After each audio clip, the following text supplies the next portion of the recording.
Hey folks, Jason Ballas with OutdoorProductReview.com.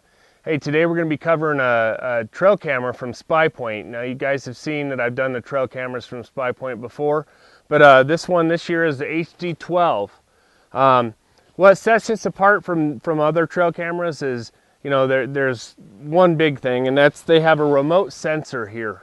Now, this remote sensor, it runs off its own battery, so you take a 9-volt battery and you put it in there, and you could say you set your camera back, 60 yards from a water hole if we're looking for some elk or whatever, and you could set this next to the water hole. So you can have a range from about 50 to 100 feet or so. That's really what I tested it out on this one. Unfortunately, where I put this year was overlooking a little small meadow inside some dark timber. And I set this one up and I put the camera up, sort of back off so I could watch the whole meadow. And it was really sensitive, like the rain would make it go off, Tweety birds or whatever the case was. So I got a lot of video because this does take video, and we'll cover that here in a few seconds. But I took some video, I put it up out here with some deer in my front yard. I mean, you see we got a lot of snow behind me. We have deer every October, November time frame that come through, and they always eat off of these berry trees that we have here. So these big mule deer bucks are in here chasing the does. So I sort of set this up at different angles trying to get some footage of them.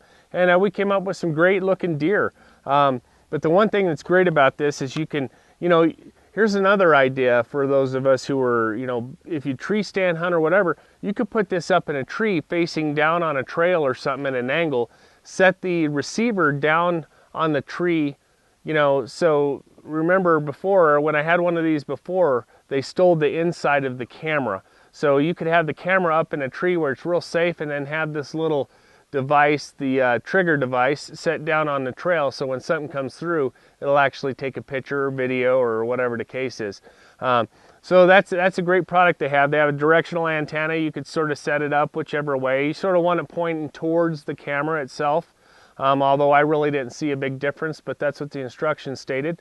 So you can put this up, has its own little lanyard on here. The only thing I'd like to see on this is some kind of locking capability for this on the tree. If they take this, you're not out of camera, but this is an important little piece of information. You can buy this separately, and you can also buy numerous ones. So you set up a whole area around. So when, let's say you have the camera set in one spot, you can have numerous trigger points to where it'll take it, because there could be a deer passing 50 feet to the left that you'd pick up on the camera if it took a picture of the area, but it didn't trigger the camera itself. So you can have numerous ones of these. And then on the back here it has, like, you set the code so that it's like on the same radio frequency, if you will, with all the, with your camera, because your camera has a little code box in it too. So we'll set this down, but that's a great little invention, something you can put out there and have it trigger your camera. And one thing, I let my father-in-law borrow this because we own a farm in Iowa, and he was having a problem with people breaking in. So he put the camera up in the tree facing down on the road, and then put the trigger sensor down on a small tree. They never touched the trigger sensor, but we did catch a couple of vehicles driving down the driveway, and most of them weren't there to do any kind of malicious stuff. So with that being said, let's go ahead and take a look at the camera. It's the HD-12. It's high definition. It's 12 megapixels. All right, you open up the camera just like the other one. Right, it has it inside. It tells you the range. It can go to 50 feet. You can set it for 25 feet at 30 degrees. The thing is you want to set up the sensitivity in here. So if you have a real sensitive, it'll pick up anything crossing the road or trail or whatever the case is. Opening up the bottom, takes 6 AA batteries.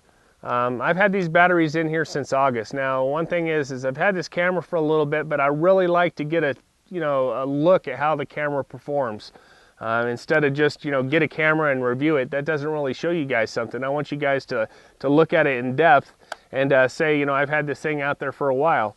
Right? They have a distance little button here. You turn it up. I turn mine all the time, all the way to max, just because I like it to go out there and get as much as they can.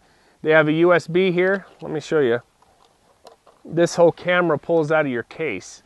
So if you had another camera, and you could just keep this locked up, because it has a cable lock here on the back, little holes to put a cable through. You can just replace the camera if you need to, or whatever the case.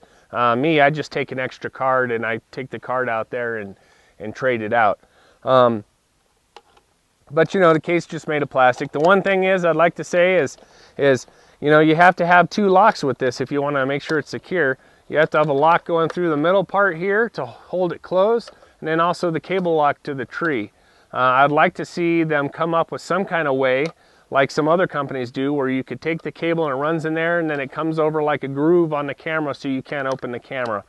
But yeah, you need to have another lock, which is what I did for this. We'll set it down, and then your camera, you can turn it on. Here's your on button, and there's a little menu here you go through. You set it up for photo, for video, to test it, the settings, all those things. You can also view your pictures on here. I would recommend though that if you're going to view them, you either take a laptop with you or something, because it takes a little bit of time to load through here. So that's the way I always like to do it. And from what I've seen is on the video, you can't really watch the video on here or skip ahead. So, you know, with that being said, it's a pretty great little compact light camera.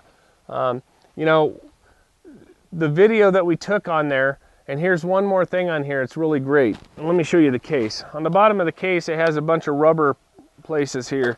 And one says for a solar panel, you can plug a solar panel in here. There's a DC where you can plug it into a DC. And then the great thing they have on this one is it has a mic.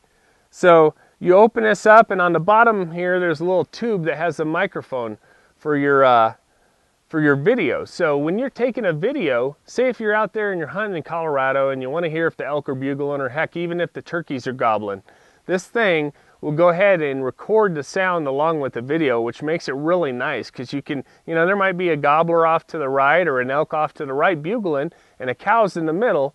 Well, you pick up the cow, and then you hear that bugle on the video. That's something that's pretty cool. Gets the heart pumping. You could set up the video to record from 10 to 90 seconds, and that's recording in HD at 720p. So, you know, you can get some great looking footage out here. And as a matter of fact, at the end of this video, we're gonna finish it up with some recordings from this camera. But, you know, great overall concepts, real compact.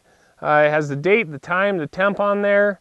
You can, you know, put his cards. You can go up to a 32 gigabyte card. I think this one has an 8 gig card in it, which is plenty for if you're just taking pictures. But if you want to take a lot of video, you're going to need a bigger card, because they take some memory, that's for sure. It has 46 LED black flash things in there, so when at nighttime it flashes, you don't see the red or whatever, the infrared. It lights up the surrounding area. It has a speaker, so if you want to play the video back, you can hear the sounds that are being made through the speaker. One other thing on this too is you could set this camera up to be a time-lapse camera. So, you know, you take a picture, like I have another camera this year that we use for elk hunting that I put way up on the edge of this meadow, and I had it go in and taking a picture every 1 second, and then I went back and I was like, okay, I used a lot of memory on that, so let me have it take one every 5 or every 10 or 15, whatever the case is. So you could set it up, and even though something doesn't trigger it, you can actually set it to just take a picture automatically. So then you go back and you say, wow, look at that. You know, I actually caught a bear crossing this meadow on my other camera that I would have never seen, a bear and 2 cubs. It was awesome. Saw that, a lot of deer, coyotes, elk, all those type things. The only thing I'd like to see is some kind of way to where you can lock the case without having to get an extra padlock on there. You know, that, in between that and the blurry pictures at night, you know, it's a great camera. I don't see any issues with it except for those things, and it's really not a big issue, because the main purpose for having them is to determine what you have in the area. So for Outdoor Product Review, I'm Jason Ballas. We're going to see you guys on our next review, and this film right here is being taken off the Spypoint HD-12.